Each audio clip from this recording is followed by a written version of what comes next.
भागात आहेत। या ठिकाणी ट्रॅफिकचा प्रश्न नेहमी भेडसावत आहे।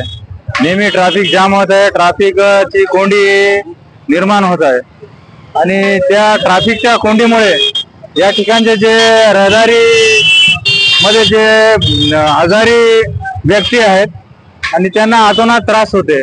एखाद्या वेळेस एखादा पेशंट हे रस्त्यामध्ये ऑटोमध्ये किंवा गाडीमध्ये दगावण्याची दाट शक्यता आहे।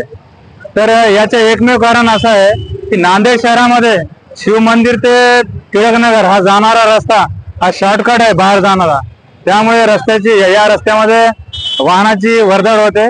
दुसरा एक प्रश्न असा आहे की हा 35 फुटाचा रस्ता आहे शिव मंदिर ते टिळकनगर पर्यंत आणि हा रस्ता प्रशासनाने कमीत कमी 100 फुटाचा करावा आणि एसटी क्वार्टर ते शोभानगर हा रस्ता असा आहे की आंबेडकर नगर सोसायटी म्हणून हा रस्ता बंद केलेला आहे आणि पुढे शास्त्री नगर मध्ये एक रस्ता जातो भाग्यनगर म्हणून शास्त्री नगर, तिथे पण एक रस्ता बंद केलेला आहे। तर येथील माजी जे नगरसेवक आहे यांनी सभागृहामध्ये प्रश्न मांडलेला आहे, हे दोन्ही रस्ते आंबेडकर नगरचा आणि शास्त्री नगरचा हा रस्ता खुला करावा आणि प्रशासनाने याकडे हे प्रकरण जे ट्रॅफिक कोंडीचं आहे हे निराकरण करावे। तूर्त एवढाच। मी नासर पठाण, महामीडिया न्यूज, नांदेड।